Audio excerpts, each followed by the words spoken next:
നടന്നുകൊണ്ടിരിക്കുന്നു. അതിലിപ്പോൾ പ്രധാനമായും പാഠപുസ്തകങ്ങളുടെ കാര്യമാണ്. പാഠപുസ്തകങ്ങളുടെ അച്ചടിയിൽ കുറച്ച് ഡിലേ ഉണ്ടായിരുന്നു. പിന്നെ ഗവൺമെന്റുകളുടെ മാറ്റം ഒരു ഉണ്ടല്ലോ അതിനിടയിൽ. ഏതായിരുന്നാലും ഞങ്ങൾ ചുമതലയേറ്റിട്ട് ഒരാഴ്ചയാകുന്നുള്ളൂ. അതിനിടയിൽ ഏറ്റവും കൂടുതൽ ശ്രദ്ധിച്ചത് പുസ്തകത്തിന്റെ കാര്യമാണ്.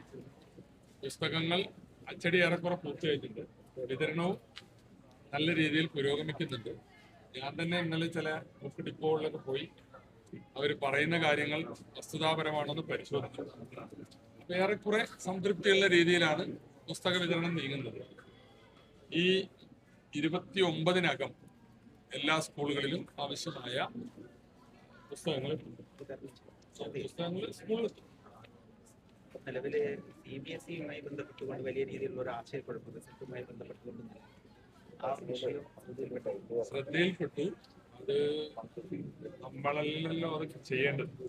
ഏതായിരുന്നാലും കേരളത്തിലെ വിദ്യാർത്ഥികൾക്ക് ഉണ്ടായിട്ടുള്ളൊരു പ്രയാസം എന്നതിൽ അതില് പിന്നെ അതിന് റീവാലുവേഷനൊക്കെയുള്ള സമയം ഒന്ന് വൈകുന്നേരം നാളെ ശരിയാക്കുന്ന എന്തോ അതൊക്കെ ഒന്ന് നീട്ടിക്കൊടുക്കാനും ഈ വന്നിട്ടുള്ള പിഴവ് പരിശോധിച്ച് അതിൽ കുട്ടികൾക്ക് ഒരു ആശ്വാസം നൽകണം നമ്മൾ CBSE-യോടും കേന്ദ്രത്തോടും. മറ്റൊരു പ്രധാന വിഷയം ഈ അടുത്തത് പോകാൻ പോകുന്ന ഡിഗ്രി ലെവലിലേക്കായിരിക്കും. അപ്പൊ അത് വരുമ്പോഴാണ് അവർക്കൊരു പ്രശ്നമില്ല, വരും. അപ്പൊ അതിനെന്തെങ്കിലും വിദ്യാഭ്യാസ വകുപ്പുമായിട്ട് ബന്ധപ്പെട്ട ഏതെങ്കിലും തരത്തിലുള്ള ഈ കട്ട് ഓഫുകൾ അങ്ങനെയൊക്കെ ഉണ്ടെങ്കിൽ അത് ഒഴിവാക്കലോ അങ്ങനെയുള്ള കാര്യങ്ങൾ പോസിബിൾ ആണോ? ഉന്നത വിദ്യാഭ്യാസ വകുപ്പാണ് പറയേണ്ടത്. ഇപ്പൊ അവർക്ക് കിട്ടേണ്ട ന്യായമായ മാർക്ക് കിട്ടിയിട്ടില്ല. കാര്യമായ അശ്രദ്ധ അതിന്റെ വാല്യുവേഷനിൽ സംഭവിച്ചിട്ടുണ്ടെന്നുള്ളതാണ് പറയുന്നത്. അതൊരു ഒരിക്കലും സംഭവിക്കാൻ പാടില്ലാത്ത കുട്ടികളുടെ ഭാവിയെ, വളരെ കഷ്ടപ്പെട്ട് പഠിച്ച കുട്ടികളുടെ ഭാവിയെ ബാധിക്കുന്ന കാര്യമാണ്. അത് ബന്ധപ്പെട്ട അവരാണത് തിരുത്തേണ്ടത്. ഇതിന്റെ റെമഡി എടുക്കേണ്ടതും CBSE-യും കേന്ദ്ര ഗവൺമെന്റും ഞങ്ങൾ ബന്ധപ്പെടുന്നു. മലബാർ മേഖലയിൽ ഉണ്ടായിരുന്ന +1 സീറ്റ് വലിയ ഇഷ്യൂ ഉണ്ടായിരുന്നു. അപ്പൊ നമ്മള് MSF ഉൾപ്പെടെ വലിയ സമരമൊക്കെ ചെയ്തിരുന്നു. അപ്പൊ അത് ഇപ്രാവശ്യം അതിന് വലിയ പരിഹാരം എന്തെങ്കിലും കണ്ടിട്ടുണ്ടോ? ഇപ്രാവശ്യം നിങ്ങൾക്കറിയാലോ, ഗവൺമെന്റ് വന്നിട്ട് ഒരാഴ്ചയാകുന്നേ ഉള്ളൂ. ഈ +1 സീറ്റ് ക്ഷാമമുണ്ട് എന്നുള്ളത് ഒരു യാഥാർത്ഥ്യമാണ്. മലബാർ ജില്ലകളിൽ അതുപോലെ തന്നെ മറ്റു ചില ജില്ലകളിലും ഉണ്ട്, എല്ലാ ജില്ലകളിലും ഉണ്ട്.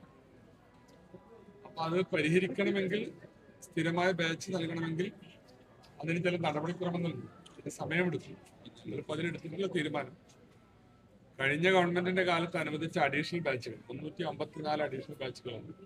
ആ അഡീഷണൽ ബാച്ചുകൾ ഉൾപ്പെടെ ഇത്തവണ നിലവിലുള്ള സ്ഥിര ബാച്ചുകൾക്കൊപ്പം അലോട്ട്മെന്റ് നടന്നു.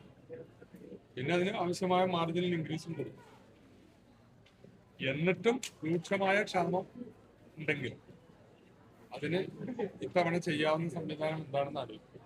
ബാച്ചുകൾ ഇങ്ങനെ കൂടുതൽ കൊടുത്താൽ, ഭൗതിക സാഹചര്യങ്ങൾ ഇല്ലാത്തടത്ത് ബാച്ചുകൾ കൂടുതൽ കൊടുത്താൽ അത് വേറെ പ്രതിസന്ധികൾ.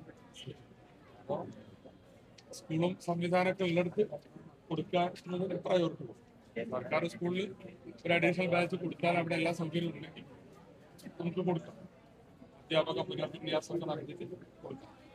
അങ്ങനെയൊക്കെയാണ് ഒരു ധാരണ.